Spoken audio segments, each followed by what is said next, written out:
from the discussion leaders. So now I would like to ask the Mr. Espen Ronnenberg from SPREP. He's a discussion leader from the group 2. So could you start? Could you tell us what you find out? Thank you. I'd like to thank the participants in Group 2. I think we covered a lot of ground. And apologies if I haven't been able to capture everything in all the details. But under the first question that we discussed, so where do countries lack capacities to access climate change finance? First of all, in many developing countries, there are very small administrations that are dealing with climate change.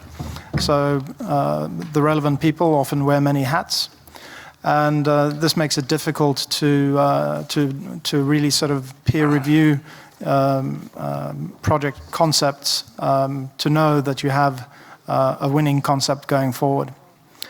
There was also a lot of discussion around the lack of knowledge about eligibility criteria for the different funds, knowledge about the processes as well as the different requirements.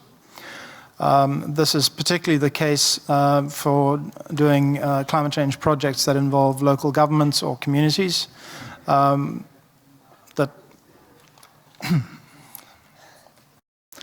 I think I can. Yes. Okay, yes. And they also lack the information, they lack the information, and they also don't have requisite skills needed to enable them to prepare project concepts. We discussed on governance issues. Governance aspects, rather.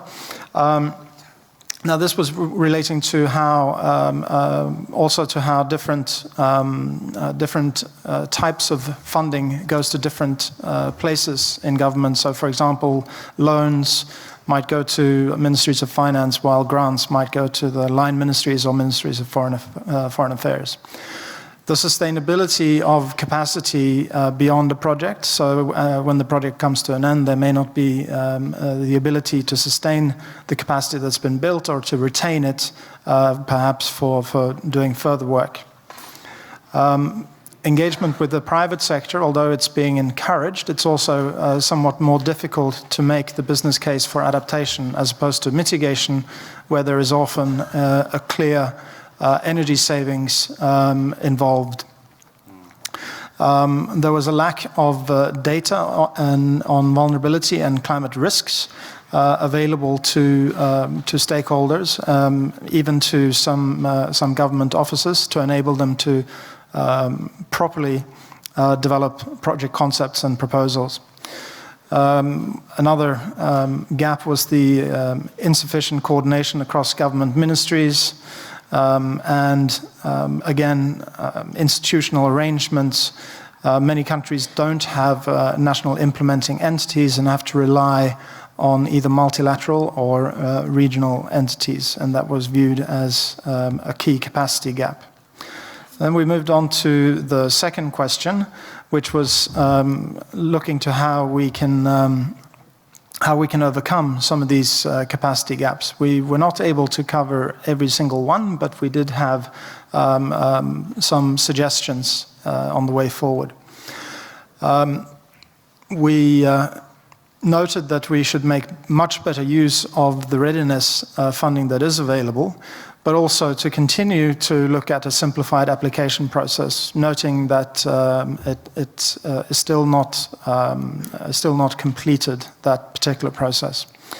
One way to also enhance this would be to promote better South-South exchange, and particularly on best practices and how countries can be successful in submitting and implementing projects, and others can learn from that. Capacity has to be built to a scale that will enable us to retain it. It's not sufficient to simply train one person on, say, GHG inventories. We need to train 6, 10, 20 people. There needs to be enhanced coordination on capacity building efforts. This was in relation to perhaps what is offered by many of the multilateral and bilateral agencies. This also requires stronger country leadership and ownership, because it's really at the end of the day up to the country to say yes or no to a project or offers of support.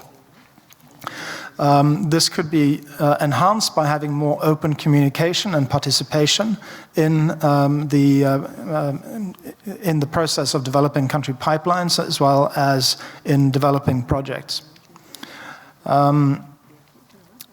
Country programming for capacity building was needed, and this should look at the issue from a short, medium, and long-term perspective.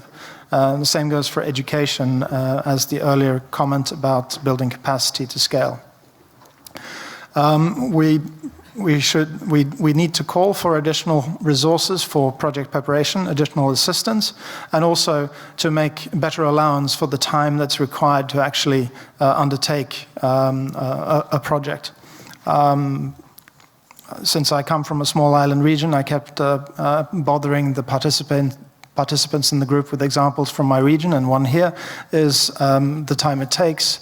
And certainly you can't expect your meteorology experts to be available during cyclone season. South-South sharing of institutional arrangements and systems was also viewed as a means to push this forward. We're not going to impose a system on anybody, but it'd be useful to learn from successful institutional arrangements in different countries. We need to provide incentives for interministerial coordination. Some is already there under different initiatives. Countries need to be enabled to do better and more effective communication of their climate change priorities, and this does require some support. Finally, there was a call to engage national development banks in projects and to enhance their capacities, again bearing in mind that development banks also are at the end of the day, profit-oriented institutions. So if I've missed anything from Group 2, then please feel free to add it on later. Thank you very much. Wonderful, Espen, for the great summary. And it's obviously like a Group 2 had a wonderful discussion, quite rich content talking about the two specific issues.